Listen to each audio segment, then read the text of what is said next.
Virutas de madera caían en espiral al suelo alrededor de las manos curtidas de Miguel Santos. Su cuchillo cortaba la madera de arce con una precisión implacable. Afuera, por la ventana de su taller, un BMW negro brillaba como un depredador bajo la neblina matutina de Santa Esperanza. El desconocido, vestido con un traje de $1000, apretaba un sobremanila contra su pecho, temblando. Los ojos grises como el acero de Miguel se clavaron en el rostro desesperado del hombre a través del vidrio. El cuchillo de tallar se detuvo a mitad del trazo. Algo se retorció en su interior. ¿Reconocimiento? Tal vez miedo. Los zapatos lustrados del extraño rechinaron sobre la madera gastada mientras se acercaba. Mi hija, no se ha movido en 6 meses. La voz del hombre atravesó la puerta, cruda por el agotamiento y la desesperación. Los doctores dicen que no hay nada más que hacer. He gastado todo, contactos, favores, cada esperanza que tenía. Miguel dejó el cuchillo sobre la mesa y abrió la puerta, viendo en los ojos enrojecidos del padre la devastación absoluta. Déjeme ayudarla, dijo en voz baja. Miguel llevaba ya 2 años escondido en ese pequeño pueblo de Connecticut, tallando muebles y juguetes para niños, fingiendo que el ritmo constante de la carpintería podía silenciar los fantasmas que lo atormentaban cada noche. Santa Esperanza era el tipo de lugar donde los secretos se enterraban bajo capas de cortesía pueblerina y hojas otoñales. A través de las paredes delgadas, podía oír a su hija de 8 años, Emilia, tarareando mientras se preparaba para ir a la escuela. Su vocecita era lo único que lo mantenía anclado a esta nueva vida que había construido sobre las cenizas de la anterior. El aire de la mañana traía el olor a leña quemándose de las chimeneas cercanas, mezclado con el aroma penetrante de pegamento para madera que impregnaba su taller como una segunda piel. Había elegido este lugar precisamente porque era uno donde un hombre podía desaparecer, volverse alguien completamente distinto. El extraño frente a su puerta parecía haber sido vaciado por dentro. Ricardo Valenzuela lo reconocía a pesar de no haberlo conocido antes. Medía cerca de 1,80, pero se veía más pequeño, consumido por meses de noche sin dormir y diagnósticos médicos que no llevaban a nada. Su traje caro colgaba flojo sobre un cuerpo que probablemente había perdido 10 kilos desde el accidente de su hija, y sus manos temblaban mientras sujetaba ese sobre como si contuviera su última oración. Detrás de él, el motor del BMW se enfriaba con un leve tic-tic, desentonando entre las camionetas y autos viejos que solían llenar este vecindario obrero. Miguel podía verlo en su cara. Esa desesperación tan particular que surge cuando uno tiene todos los recursos del mundo, pero ninguno sirve ante lo que más importa. Se equivoca de persona, dijo Miguel. Pero su voz carecía de convicción. Sabía perfectamente quién era Ricardo Valenzuela. Director general de Seguros Azteca, una empresa cuyo logo aparecía en espectaculares por todo el noreste del país. Más importante aún, sabía del accidente que había dominado las noticias locales 6 meses atrás, cuando el coche de una estudiante sobresaliente de 16 años se estrelló contra un árbol en una noche lluviosa. El hecho de que Valenzuela estuviera en su puerta significaba que alguien había hablado. Alguien que conocía la vida que había dejado atrás, las habilidades que había enterrado junto con las facturas médicas de su esposa y su confianza destrozada. La voz de Ricardo se hizo más firme, más insistente, atravesando la negación de Miguel como un bisturí afilado. Sé que usted fue el doctor Miguel Santos, jefe de neurocirugía en el Hospital General de Monterrey. Sé que hizo milagros antes de desaparecer. Las palabras de Ricardo salieron de golpe, como si las hubiera ensayado 1000 veces durante noches en vela. Mi hija, Sara, ha estado paralizada de la cintura para abajo desde el accidente. Y cada especialista en el país dice que no hay nada más que hacer. pero escuché rumores en la comunidad médica sobre técnicas que usted estaba desarrollando, sobre casos en los que logró lo imposible. La mandíbula de Miguel se tensó mientras los recuerdos lo golpeaban como un balde de agua helada. Las luces del quirófano, el delicado baile entre bisturí y sutura, la sensación casi divina de tener el futuro de una persona entre sus manos firmes, y luego, la pesadilla que lo destruyó todo. El pitido constante de los monitores que, de pronto, se volvió un tono plano. El rostro de su esposa, poniéndose pálido sobre la mesa en la que él había jurado salvarla. Ricardo dio un paso más, su desesperación flotando en el aire frío de la mañana. He intentado todo. Tratamientos experimentales en Suiza, terapia con células madre en Alemania, acupuntura, retiros espirituales, curanderos. He gastado más de $3 millones persiguiendo esperanza, y nada ha funcionado. Pero Sara no solo está paralizada físicamente. Se ha rendido por completo. Su voz temblaba. Mi hija brillante, valiente, ha dejado de luchar. Y yo la veo morir un poco más cada día. Su voz se quebró al final, y Miguel vio la angustia desnuda de un padre que había agotado cada opción, excepto esta última y desesperada apuesta. ¿Quieres saber lo que los doctores no pueden hacer?, preguntó Miguel, con la voz apenas audible. No pueden traer a los muertos de vuelta. No pueden deshacer los errores que te persiguen cada noche. Y mucho menos pueden prometer milagros a padres rotos que creen que un cirujano retirado puede arreglar lo que los mejores hospitales del mundo no pudieron. Pero incluso mientras decía esas palabras, Miguel ya se estaba haciendo a un lado para dejar que Ricardo Valenzuela entrara a su taller. El parque al mediodía estaba casi vacío, salvo por algunos corredores y un anciano que alimentaba patos junto al estanque. Miguel llegó primero, eligiendo una banca bajo un enorme arce cuyas hojas doradas caían como monedas al viento. Había pasado la mañana intentando concentrarse en un caballito de madera por encargo, pero sus manos temblaban tanto que casi arruinó la crin tallada que llevaba semanas perfeccionando. Cuando Ricardo apareció, caminando lento sobre el césped con los hombros caídos por un peso invisible, Miguel notó que ya no llevaba su traje caro. Lo había cambiado por unos jeans y un abrigo de lana sencillo. La transformación era notable. Sin la armadura de la riqueza, Ricardo parecía como cualquier otro padre desesperado, aferrado al último hilo de esperanza. Se sentó junto a Miguel sin decir nada, sus manos temblaban ligeramente mientras sacaba su celular. Esta es Sara, hace 6 meses, dijo, mostrando una foto de una adolescente hermosa, de cabello largo castaño claro y ojos verdes inteligentes. Posando orgullosa junto a lo que parecía una exposición de feria científica. Había ganado el primer lugar por su proyecto sobre regeneración neuronal y lesiones de médula espinal. Tenía beca completa para la UNAM y soñaba con estudiar medicina y cambiar el mundo.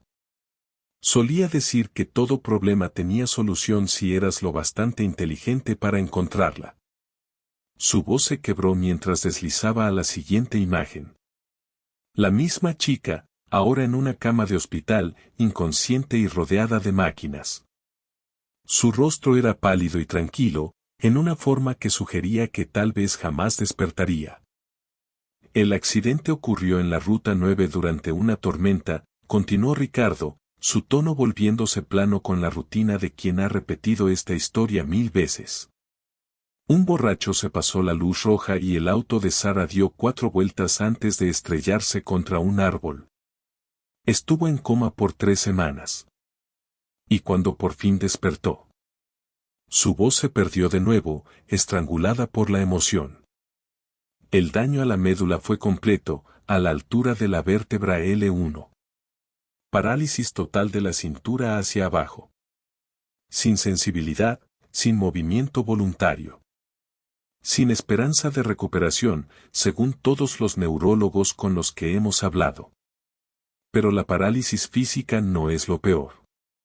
Sara solía iluminar cada cuarto al que entraba. Discutía filosofía con sus maestros, debatía política en la mesa. Ahora no habla con nadie. No come si no la obligo. Ni siquiera mira por la ventana. Es como si el accidente no solo hubiera roto su columna, sino que también destrozó su espíritu. Miguel estudió las fotos. No solo vio el rostro de Sara, sino los rostros de decenas de pacientes que había atendido en el pasado. Jóvenes cuyas vidas les habían sido robadas por actos de violencia o accidente. Familias que habían confiado en él para obtener milagros que no siempre pudo dar. ¿Qué te hace pensar que yo puedo ayudarla si ni los mejores neurólogos de México han podido?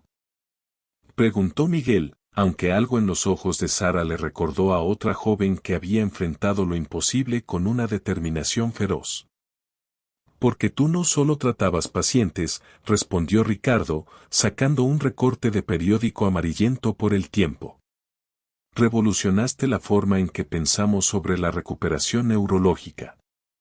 El titular decía: Neurocirujano local desarrolla tratamiento innovador para lesiones medulares. Y la foto mostraba a un Miguel mucho más joven, aceptando un premio por sus técnicas quirúrgicas innovadoras. Este artículo es de hace 5 años. Hablaba de tu trabajo experimental en reconstrucción de vías neuronales, dijo Ricardo. De tu teoría de que el entrenamiento intensivo de motricidad fina podría ayudar al cerebro a crear nuevas conexiones alrededor del tejido espinal dañado. La comunidad médica te llamaba visionario, antes de que desaparecieras. La garganta de Miguel se apretó mientras leía sus propias palabras citadas en el artículo. Promesas sobre el futuro del tratamiento de la médula espinal que ahora se sentían como profecías de otra vida. Eso fue antes de que mi esposa, Elena, muriera en mi mesa de operaciones, dijo Miguel, devolviendo el recorte. Antes de entender que la visión no significa nada si no puedes salvar a la persona que más te importa. Estas manos, dijo, mirándoselas, que salvaron cientos de vidas, fallaron cuando más importaba. Desde entonces, no he vuelto a tomar un bisturí. La confesión quedó colgando entre ellos como un puente que ninguno estaba seguro de querer cruzar. Ricardo guardó silencio varios minutos, procesando lo que acababa de escuchar. Cuando por fin habló, eligió sus palabras con cuidado, con suavidad, pero con firmeza.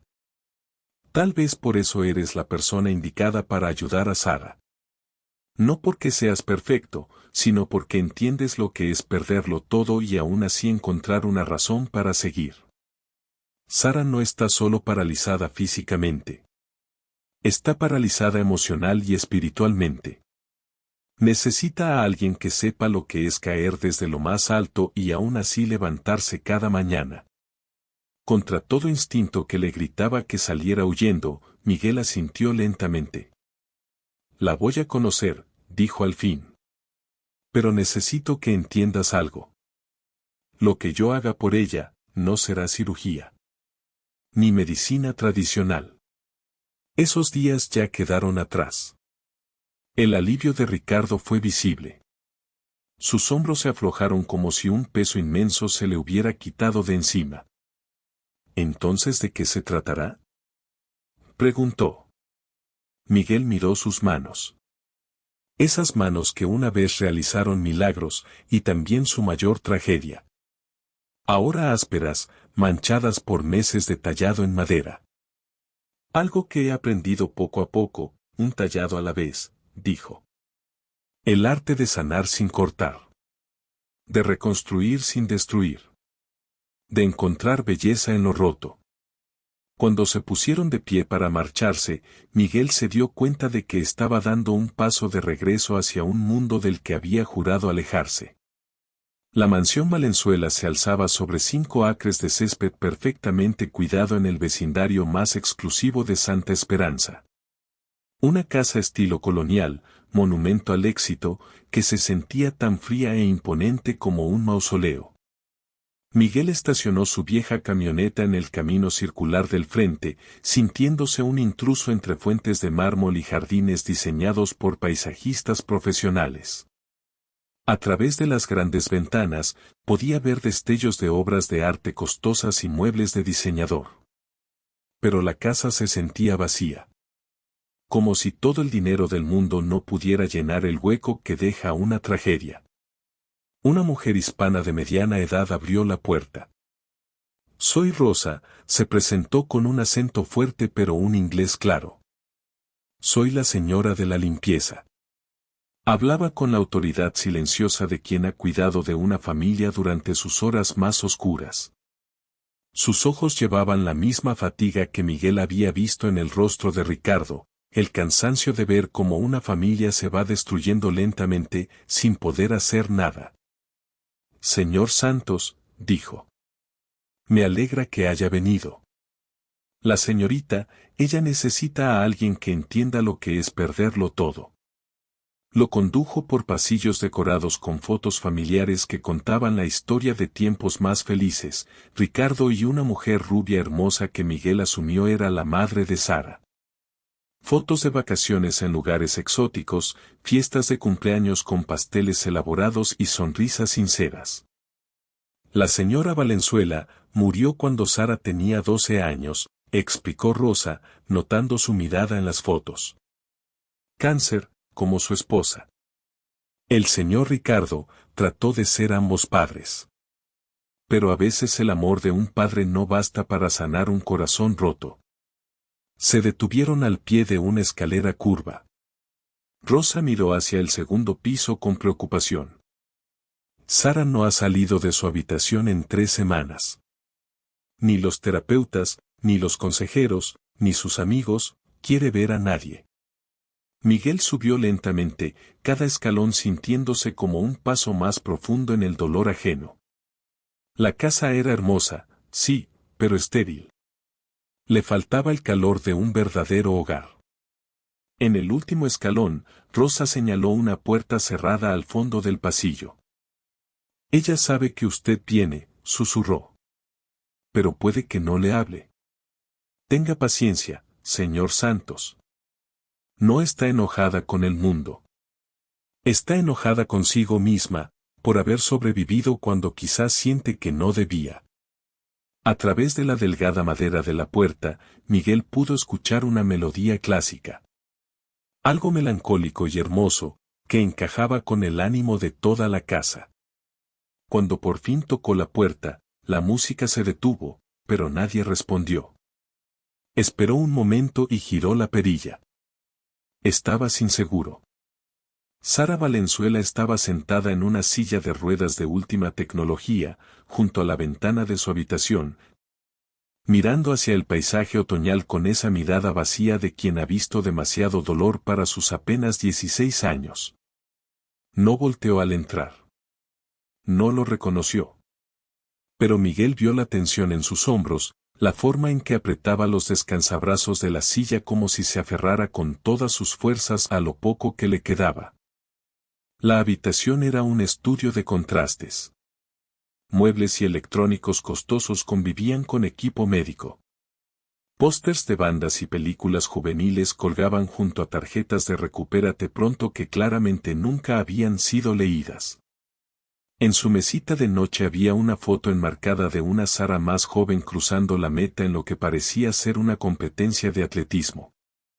Tenía los brazos levantados en señal de victoria, el rostro brillando con la pura alegría del logro. Era un recordatorio doloroso de todo lo que el accidente le había arrebatado.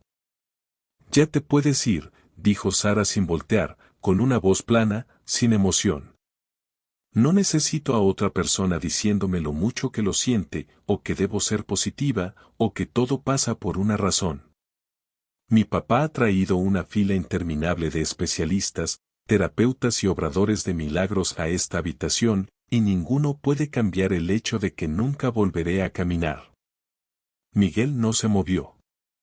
No dijo nada. Solo permaneció en el umbral, observando a esta joven rota que le recordaba tanto a sí mismo en los meses posteriores a la muerte de Elena. Los mismos ojos vacíos, la misma rabia como escudo, el mismo intento desesperado de alejar a cualquiera que ofreciera esperanza, antes de que esa esperanza también se desvaneciera. Podía ver la inteligencia ardiendo debajo de su desesperación. Esa mente brillante ahora dirigida únicamente a destruirse a sí misma. Tienes razón, dijo Miguel con simpleza, entrando a la habitación y cerrando la puerta tras él. No estoy aquí para arreglarte, ni para curarte, ni para llenarte de falsas esperanzas sobre volver a caminar. Y también tienes razón en otra cosa, no todo pasa por una razón. A veces cosas terribles le pasan a personas buenas. Y no hay ningún sentido en eso, más que el que uno decida crear después. Las cejas de Sara se levantaron un poco. Claramente no era la respuesta que esperaba de otro adulto intentando ayudarla. Entonces, ¿por qué estás aquí?, preguntó, y algo de la dureza se desvaneció de su voz. Miguel miró alrededor de la habitación, el equipo médico, los materiales de arte sin usar acumulando polvo en un estante, la guitarra recargada contra la pared con las cuerdas flojas por falta de uso. Porque creo que tú y yo estamos perdidos de la misma manera, dijo. Y a veces ayuda a tener compañía cuando estás tratando de encontrar el camino de regreso. Por primera vez desde que entró, la máscara de Sara se resquebrajó ligeramente, dejando ver una chispa de curiosidad detrás de la rabia protectora. ¿Regreso a qué?, preguntó. Todavía no lo sé, admitió Miguel. Pero me gustaría averiguarlo. Durante la siguiente hora, se sentaron en la habitación de Sara y hablaron de todo, excepto del accidente y la parálisis. Miguel le habló de Emilia, del placer sencillo de ver a su hija descubrir el mundo con ojos de niña de 8 años. Sara le contó sobre los libros que había estado leyendo. Novelas complejas sobre filosofía y la naturaleza humana que incluso muchos adultos encontrarían desafiantes. Poco a poco, el muro que había construido a su alrededor empezó a agrietarse, dejando entrever a la chica brillante y apasionada que había sido antes de que la tragedia redibujara su mundo. Solía pintar, admitió, mirando hacia los materiales de arte en su estante. Me encantaba cómo los colores podían mezclarse para crear algo totalmente nuevo. Pero ahora, mis manos tiemblan por los medicamentos. Y además, ¿qué podría crear que realmente importe? ¿Y si te dijera que tal vez conozco otra forma de trabajar con tus manos?, preguntó Miguel con cuidado. Algo que no requiere control perfecto ni técnica impecable. Sara se giró hacia él, con una mirada escéptica pero curiosa. ¿Cómo qué? Miguel sacó su celular y le mostró una foto de una de sus tallas recientes. Un pequeño pájaro de madera, con detalles intrincados en las plumas que parecían capturar el movimiento incluso en la quietud. Tallado en madera. Es paciente, es indulgente, y responde más al sentimiento que a la precisión. La madera te dice lo que quiere ser. Solo tienes que aprender a escucharla. Sara estudió la foto por un largo momento, y Miguel pudo ver cómo su mente analítica trabajaba, considerando posibilidades que antes no había imaginado. ¿Y por qué querrías enseñarme?, preguntó. Porque, dijo Miguel, guardando su teléfono. Creo que los dos necesitamos recordar lo que se siente crear algo hermoso otra vez, dijo Miguel. Mientras se preparaba para irse, Sara lo llamó desde su silla de ruedas. Si acepto que me enseñes, tengo condiciones. No me tratas como si estuviera rota. No me das discursos inspiradores. Y si te digo que te vayas, te vas. Miguel consideró sus términos, reconociendo la feroz independencia que aún ardía dentro de ella. Trato hecho, dijo. ¿Cuándo empezamos? Miguel llegó a la casa Valenzuela a la mañana siguiente con una vieja bolsa de herramientas de cuero y un pequeño bloque de madera de tilo. Rosa lo condujo escaleras arriba hasta la habitación de Sara, donde lo esperaba con una mezcla de anticipación y escepticismo en el rostro. «Cambio de planes», anunció Miguel. «No vamos a trabajar aquí. Ponte una chaqueta.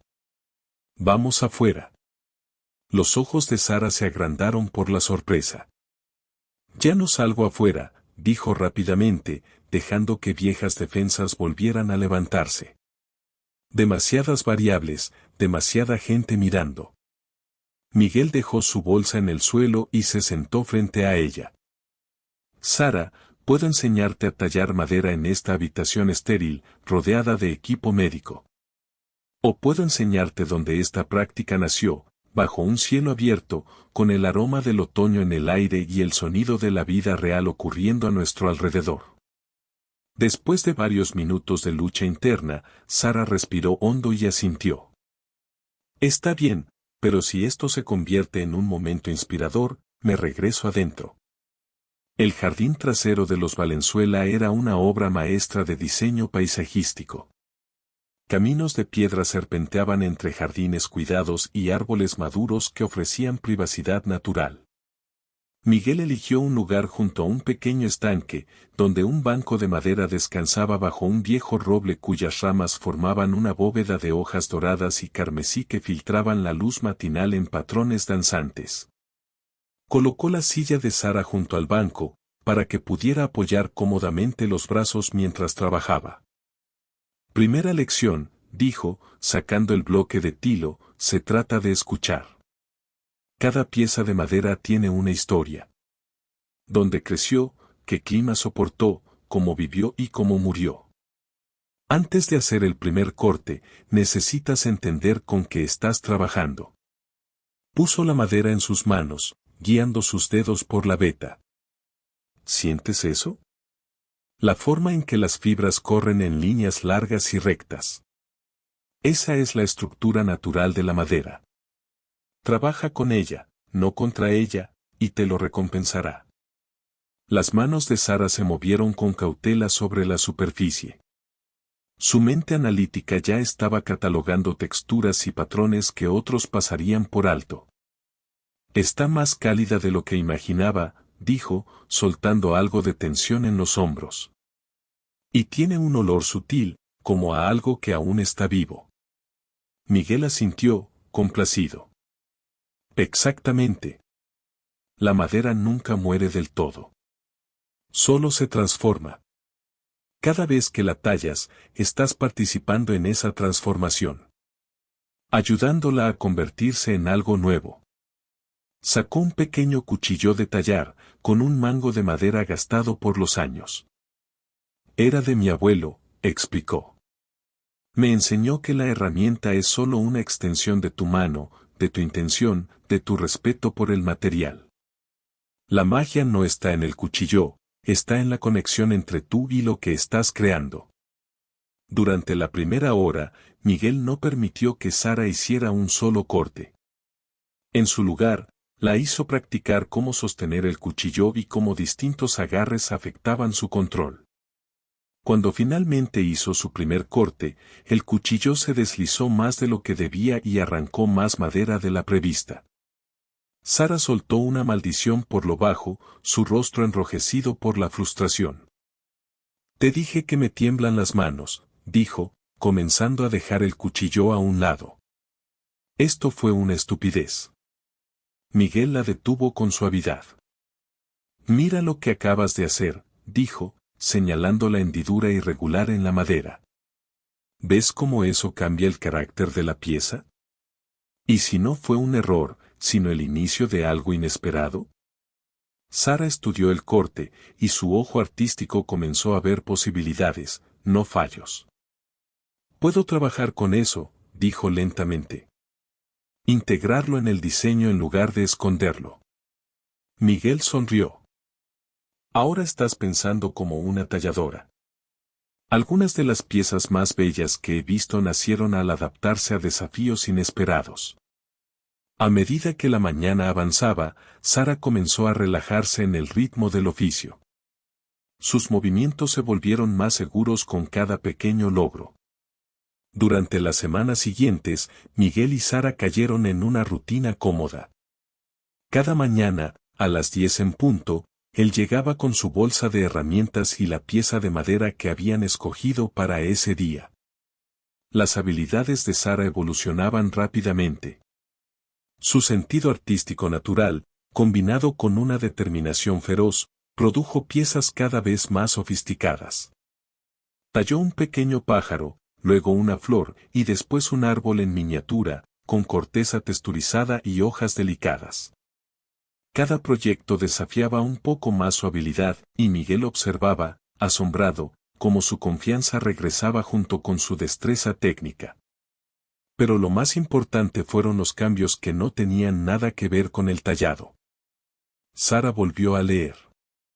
Empezó a hacer videollamadas con amigas del colegio. Incluso expresó interés en retomar sus estudios en el futuro. La chica que no había hablado con nadie en meses estaba, lentamente, volviendo a la vida. Fue durante su tercera semana juntos que Sara notó algo extraño en los métodos de Miguel. Estaban trabajando en una pieza especialmente difícil cuando su cuchillo se deslizó y casi se corta un dedo. La reacción de Miguel fue instantánea y reveladora.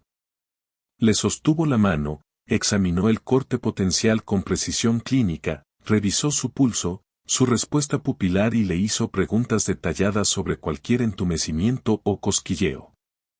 No era el comportamiento de un simple carpintero. Era el reflejo entrenado de alguien con formación médica avanzada.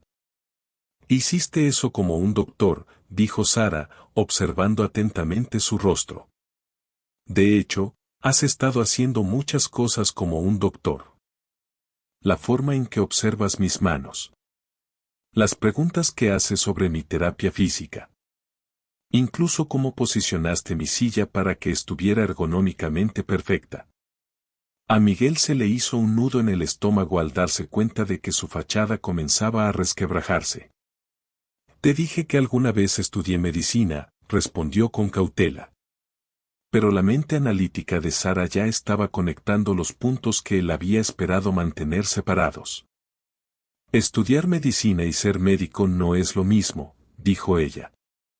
«Y tienes las manos de alguien que ha operado. Firmes, precisas, completamente seguras, incluso enseñando algo diferente». Dejó a un lado su cuchillo de tallar y se acercó en su silla de ruedas, sus ojos verdes afilados por la curiosidad. «Mi papá también ha estado actuando raro últimamente, como si escondiera algo». Lo miró directo a los ojos. «¿Qué clase de doctor eras? ¿Y por qué finges ser otra cosa?». Miguel sintió que las paredes de la identidad cuidadosamente construida durante estos años comenzaban a derrumbarse. Y se dio cuenta de que la inteligencia y percepción de Sara eran mucho más peligrosas para su anonimato de lo que había anticipado. La verdad iba a salir, y cuando saliera, todo cambiaría entre ellos. Miró el caballito de madera a medio tallar entre sus manos. Sus ojos tallados parecían juzgarlo por la vida que había estado fingiendo. «Fui neurocirujano», admitió al fin, en voz baja. «Me especialicé en lesiones de médula espinal y trauma cerebral. Desarrollé algunas técnicas experimentales para reconstrucción de vías neuronales. Publiqué artículos que generaron impacto en la comunidad médica». El rostro de Sara pasó por una serie de emociones: sorpresa, enojo, comprensión y finalmente, una furia fría que la hacía parecer mayor que sus 16 años. Entonces, todo esto, lo del tallado, la amistad, ¿todo fue una especie de experimento?, preguntó, con la voz peligrosamente tranquila. ¿Planeabas escribir algún artículo sobre terapia artística con adolescentes paralíticos? ¿Era eso? Miguel podía ver cómo los muros se levantaban nuevamente alrededor de ella, ahora más altos y gruesos que antes. Estaba a punto de perder no solo su confianza, sino también cualquier oportunidad de ayudarla a sanar. «No», dijo Miguel con firmeza. «El tallado es real, Sara. Me importas de verdad». No te estoy estudiando, ni planeo publicar nada sobre lo que hacemos juntos. Dejó sus herramientas a un lado y la miró directo, sabiendo que solo la honestidad total podría salvar lo que habían construido. Dejé de practicar medicina hace 3 años, después de que mi esposa muriera en una cirugía que yo mismo le hice. No pude salvar a la persona que más me importaba. Perdí la fe en mí mismo, en mi capacidad de ayudar a alguien. Vine a Santa Esperanza a esconderme. A vivir en silencio y olvidar lo que solía ser. Sara lo escuchó con la misma concentración intensa que dedicaba al tallado, tratando de distinguir si lo que decía era verdad o una nueva mentira. Tu papá me encontró porque escuchó rumores sobre mi trabajo. Estaba desesperado. Y la gente desesperada hace cosas desesperadas. Pero yo no acepté ayudarte por tu condición médica. Lo hice porque reconocí algo en tus ojos, algo que yo también veía en el espejo todas las mañanas. ¿Qué cosa? Preguntó Sara, aunque su voz sugería que ya intuía la respuesta. Esa mirada de quien alguna vez creyó que podía cambiar el mundo, y dejó de creerlo cuando el mundo la cambió primero, dijo Miguel.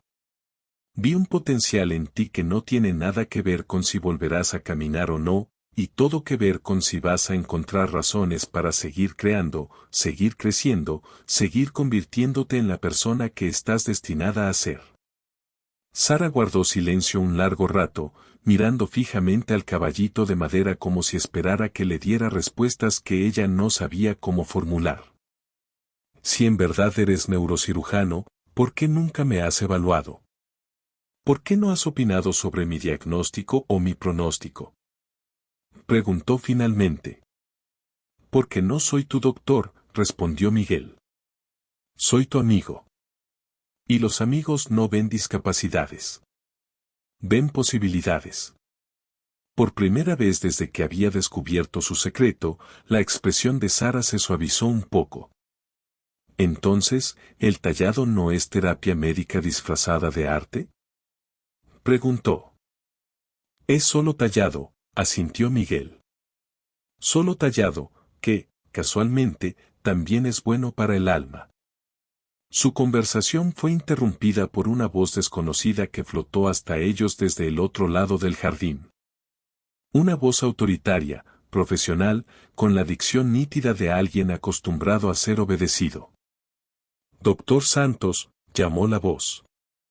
Soy el doctor Jaime Morales, de Johns Hopkins. Necesito hablar con usted sobre su investigación. A Miguel se le heló la sangre. Morales era uno de los neurólogos más respetados del país. Y, lo que era peor, era alguien con poder suficiente para exponer todo aquello de lo que Miguel había estado huyendo. Quédate aquí, le dijo Miguel a Sara. Pero ella ya estaba maniobrando su silla de ruedas hacia la casa. Ni lo sueñes, replicó. Si esto te involucra, y tiene que ver con medicina, entonces también me involucra a mí. Mientras se dirigían hacia la entrada, Miguel alcanzó a ver a un hombre alto, de cabello canoso y abrigo elegante, hablando intensamente con Ricardo Valenzuela en el porche. Supo en ese momento que su vida cuidadosamente reconstruida estaba a punto de colapsar. El doctor Morales era todo lo que Miguel recordaba, y más. Imponente, brillante y completamente convencido de su propia autoridad. Se giró al verlos acercarse, sus ojos registrando con precisión la silla de ruedas, las herramientas de tallado, y la obvia cercanía entre maestro y alumna. Miguel, dijo con una sonrisa que no tocaba sus ojos. Te ves bastante bien para alguien que supuestamente está teniendo un colapso nervioso en reclusión. Ricardo estaba a su lado, visiblemente incómodo, claramente inseguro de cuánto debía revelar sobre los arreglos que había hecho. El doctor Morales me contactó a través de conocidos en común dentro de la comunidad médica, explicó Ricardo.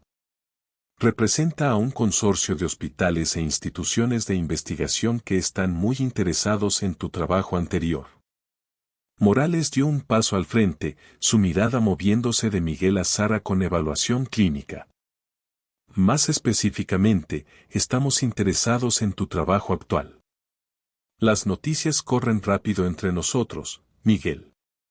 Una paciente paralizada mostrando avances notables bajo el cuidado de un neurocirujano caído en desgracia, ese tipo de historia llama la atención. Sacó una tableta y les mostró escaneos cerebrales que hicieron que a Sara se le cortara la respiración. Estas son imágenes de tu actividad cerebral, señorita Valenzuela, tomadas durante tu última resonancia magnética.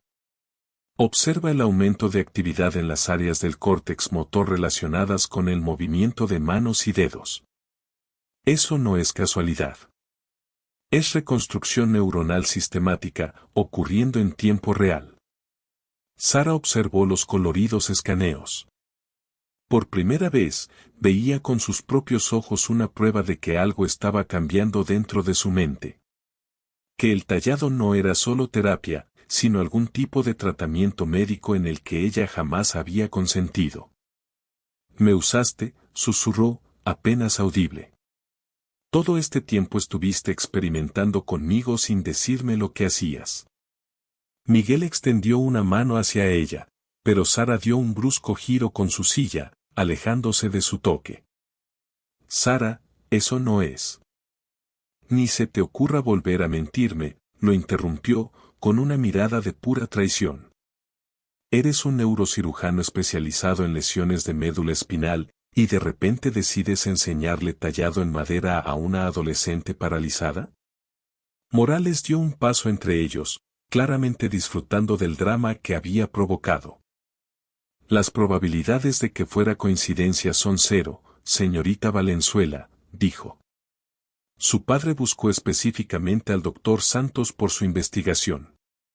Y el doctor aceptó ayudar porque vio una oportunidad para probar sus teorías sin los molestos obstáculos de la supervisión hospitalaria ni los comités de ética médica. Ricardo se quedó paralizado, pálido, al darse cuenta de cómo su intento desesperado por ayudar a su hija se había convertido en algo feo y manipulador. «Eso no fue lo que pretendía», protestó Ricardo. Pero Morales fue implacable. «La metodología fue brillante, en realidad. Usar la terapia artística como fachada para un proceso intensivo de reentrenamiento neural. Evitar complicaciones legales por tratamientos experimentales, y si funcionaba, tendrías una prueba de concepto capaz de revolucionar el tratamiento de la médula espinal». Las manos de Sara se apretaron en puños mientras comprendía el verdadero alcance del engaño. Y Miguel vio, impotente, cómo se apagaba la luz en sus ojos. Esa misma luz que él había trabajado tanto por ayudarle a recuperar. Cuando Morales se marchó en su sedán, Miguel sintió como el peso de lo inevitable se asentaba en sus hombros. Ricardo puso una mano sobre su hombro mientras observaban el auto alejarse entre los árboles. «Lo siento», dijo Ricardo, con voz cargada de culpa. «Nunca quise que esto pasara». Sara había estado mejorando. Más fuerte. Más segura. Volviendo a ser ella. Pero ahora siente que la traicionamos, las personas en las que más confiaba. Miguel asintió con el rostro sombrío. Sabía que el daño hecho a la confianza de Sara sería mucho más difícil de reparar que cualquier lesión física. «Tiene todo el derecho a sentirse traicionada», dijo. «Debí decirle la verdad desde el principio. Explicarle lo que pensaba que el tallado podía lograr». Dentro de la casa, la voz de Emilia se oía tratando de consolar a Sara. Los intentos inocentes de una niña de 8 años por entender un mundo de adultos lleno de complicaciones. Pasaron 3 días antes de que Sara aceptara ver a Miguel nuevamente. Cuando finalmente accedió, fue bajo sus propios términos. En la sala de conferencias del hospital, con la doctora Martínez, su neuróloga, presente como testigo. Sara estaba sentada en su silla de ruedas, al inicio de la larga mesa de conferencia, viéndose mayor que sus 16 años, mientras Miguel tomaba asiento frente a ella. Quiero saber exactamente qué ha estado pasando conmigo, dijo ella, con la voz firme a pesar de la tormenta emocional que la había consumido los últimos días. Quiero saber sobre tu investigación, sobre lo que esperabas lograr con el tallado. Y quiero entender qué significan realmente esas imágenes cerebrales. Pero, lo más importante, quiero saber si alguna parte de nuestra amistad fue real o si solo fui tu último experimento. La doctora Martínez, neuróloga de Sara, los observaba con tensión en el rostro. Estaba claramente incómoda con la intensidad del momento, pero entendía que esta confrontación era necesaria. Miguel respiró hondo y comenzó a explicar su investigación con detalle. La teoría de reconstrucción de vías neuronales, las cirugías experimentales, los ensayos preliminares prometedores, todo antes de que la muerte de Elena pusiera fin a su carrera. La base de todo es que el cerebro tiene más plasticidad de lo que creíamos, dijo Miguel, entrando en el tono claro y preciso de un profesional médico. Cuando el tejido de la médula espinal se daña, las vías neuronales que controlan el movimiento y la sensibilidad se interrumpen. Mi investigación sugería que ejercicios intensivos de control motor fino podían ayudar al cerebro a crear nuevas conexiones alrededor del área dañada. Sara escuchaba con atención, su mente analítica absorbiendo los conceptos científicos, aun mientras su corazón luchaba por procesar las implicaciones emocionales. Entonces, ¿el tallado fue diseñado para estimular regiones específicas del cerebro?, preguntó. El control fino de los dedos, el procesamiento visual espacial, la coordinación mano-ojo, ¿todo eso fue calculado para fomentar crecimiento neuronal? Miguel asintió, con cierta reticencia. Esa era la teoría. Pero, Sara, incluso si el tallado ayudó a tu cerebro a crear nuevas vías, eso no disminuye lo que tú lograste. ¿Y cómo sé que es real?, preguntó ella, con el dolor dibujado en cada palabra. ¿Cómo sé cuáles de mis logros, de mis sentimientos, son genuinos, y cuáles son solo resultado de intervención médica? Miguel guardó silencio por un momento, considerando la profundidad de la pregunta. Mira lo que has creado, dijo finalmente, señalando un pequeño pájaro tallado que Sara había llevado consigo a la reunión.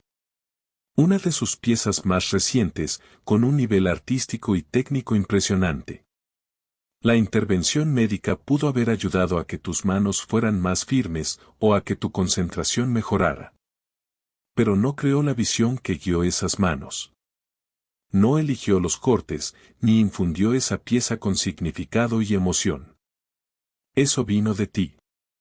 De la parte de ti que existía mucho antes del accidente y que seguirá existiendo, camines de nuevo o no. La doctora Martínez asintió con aprobación ante la explicación de Miguel, visiblemente impresionada tanto por su conocimiento médico como por su sensibilidad ética. 2 semanas después, un desarrollo inesperado lo cambió todo otra vez. Sara estaba en el jardín una cálida mañana de primavera, trabajando en una pieza compleja que combinaba varios tipos de madera, cuando sintió un cosquilleo extraño en su pierna izquierda. Al principio pensó que era dolor fantasma, algo común en personas con lesiones medulares, pero la sensación persistió, e incluso se intensificó. Rosa, llamó, tratando de mantener la calma mientras explicaba lo que sentía. Probablemente no sea nada. Pero, ¿podrías pedirle a mi papá que llame a la doctora Martínez? Creo que necesito que me revisen.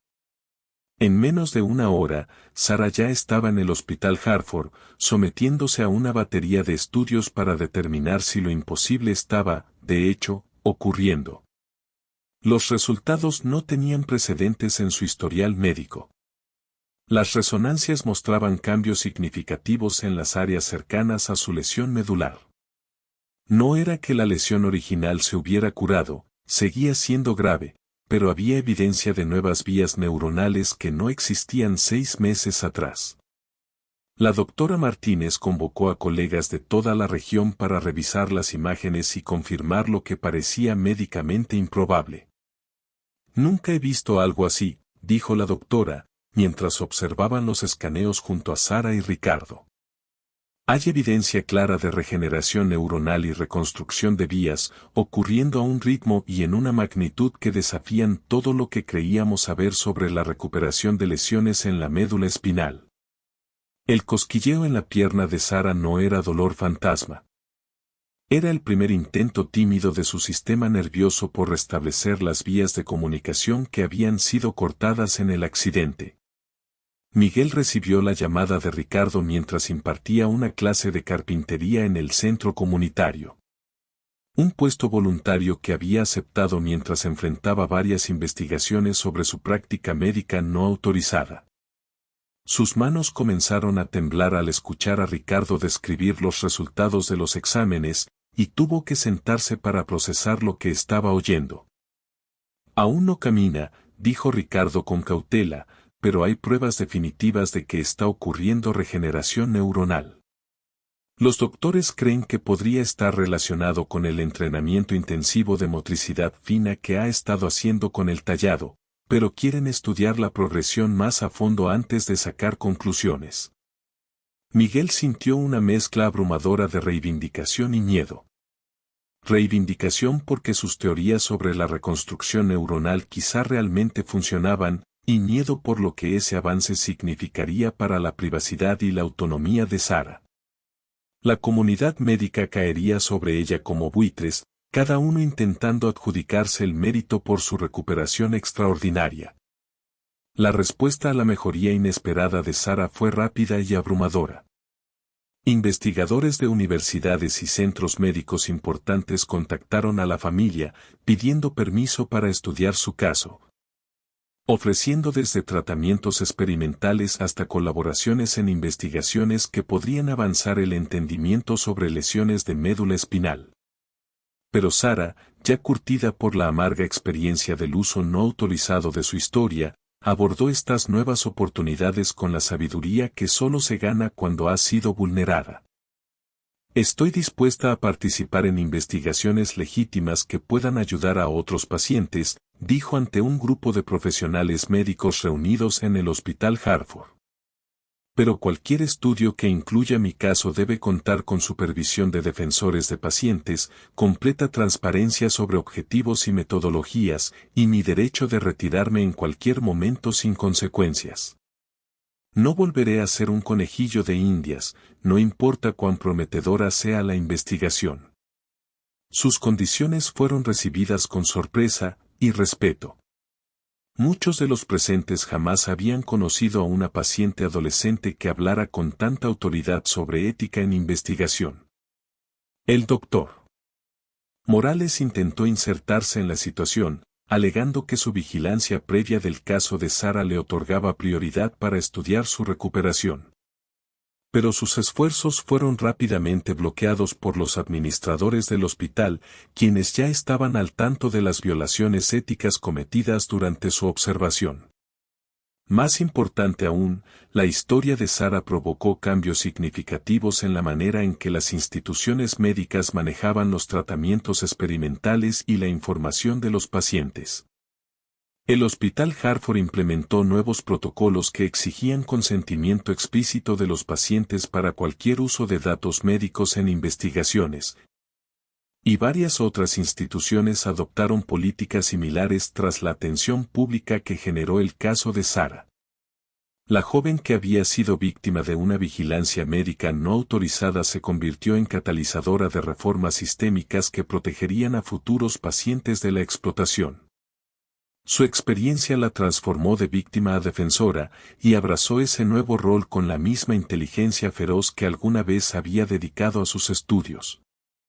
Miguel se encontró en una posición única, reivindicado y al mismo tiempo advertido por la recuperación de Sara. Los comités de ética médica reconocieron que su técnica parecía tener valor terapéutico. Pero también subrayaron que no obtener consentimiento informado adecuado seguía siendo una grave violación de las normas profesionales.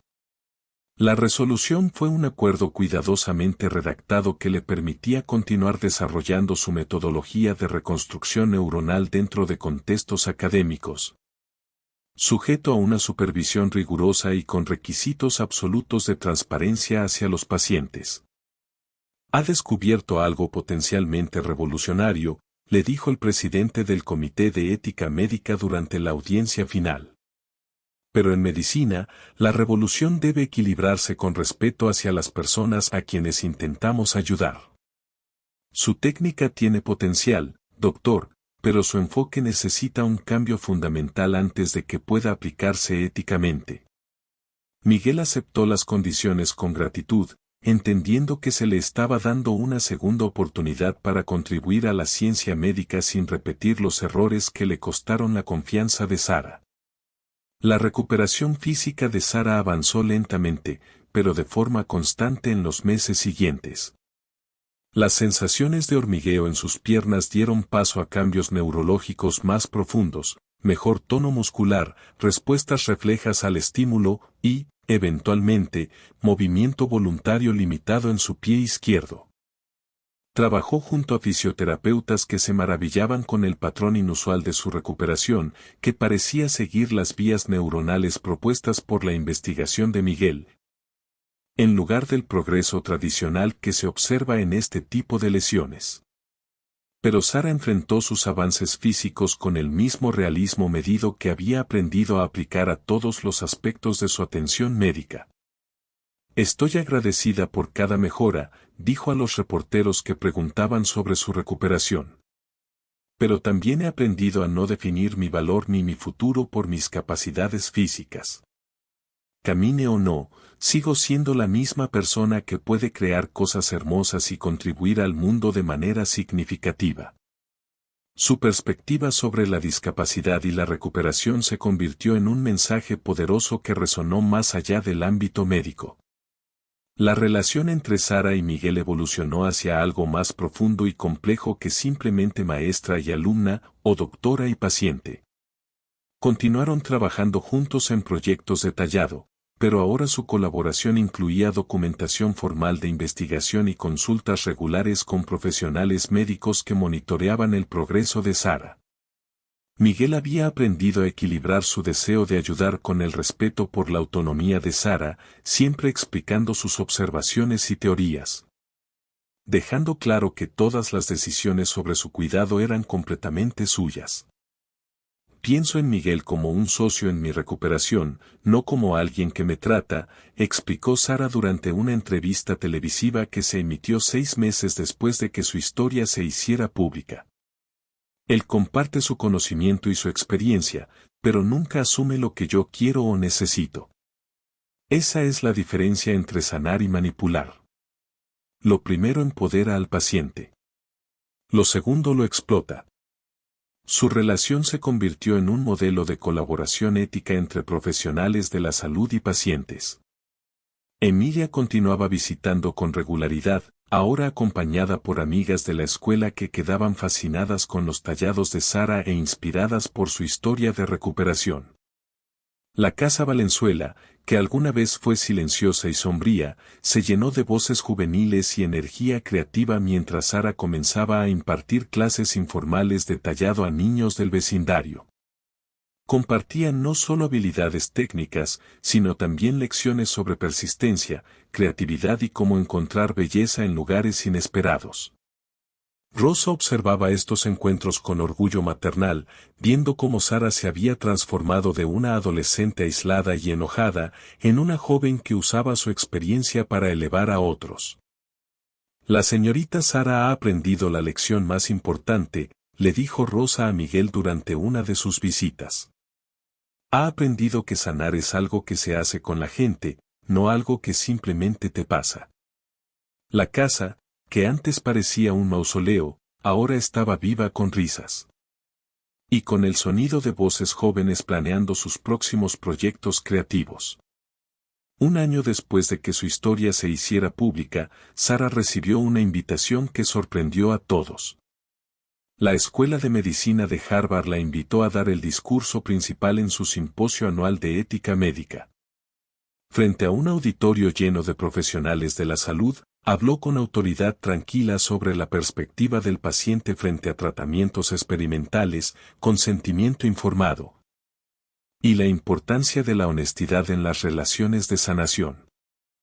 La medicina, en su mejor forma, es una colaboración entre médico y paciente, dijo, su voz llegando clara hasta el fondo del salón. Requiere confianza, transparencia y respeto mutuo. Cuando cualquiera de esos elementos falta, incluso el tratamiento mejor intencionado se convierte en una forma de violación. Su discurso recibió una ovación de pie. Pero más importante aún, encendió discusiones continuas sobre cómo reformar la educación médica para incluir una formación más sólida en comunicación con pacientes y toma de decisiones éticas. Sara había encontrado su voz como defensora. Y la comunidad médica la estaba escuchando.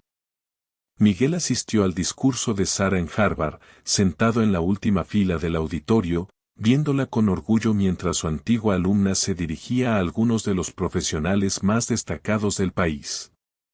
Después, mientras caminaban juntos por el patio de Harvard, Sara usando muletas de antebrazo que le permitían recorrer distancias cortas, reflexionaron sobre el viaje que los había llevado hasta ese momento. ¿Alguna vez te arrepientes de todo esto?, preguntó Miguel. De la mentira, de la publicidad, de cómo todo se volvió tan complicado.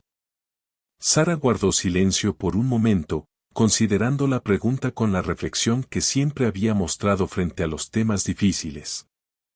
Me arrepiento de la mentira, dijo finalmente. Pero no me arrepiento del resultado.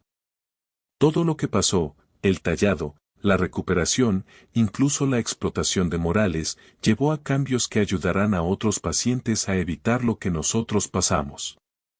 A veces, de los peores comienzos pueden salir cosas buenas, siempre y cuando la gente esté dispuesta a aprender de sus errores.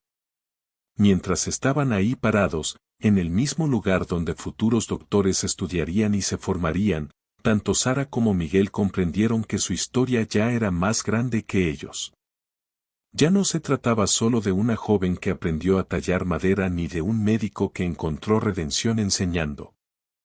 Se había convertido en un caso de estudio en ética médica, un catalizador de cambios institucionales y un recordatorio de que sanar requiere tanto conocimiento científico como compasión humana. Emilia, ahora con 9 años y aún visitando con frecuencia, quizá lo había entendido mejor desde el principio.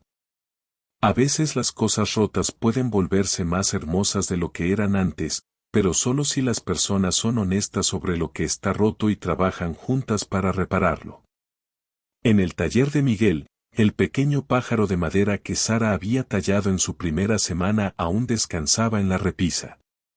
Con sus alas abiertas en un vuelo eterno, era un recordatorio de que incluso las historias más complicadas pueden tener finales que honren la verdad.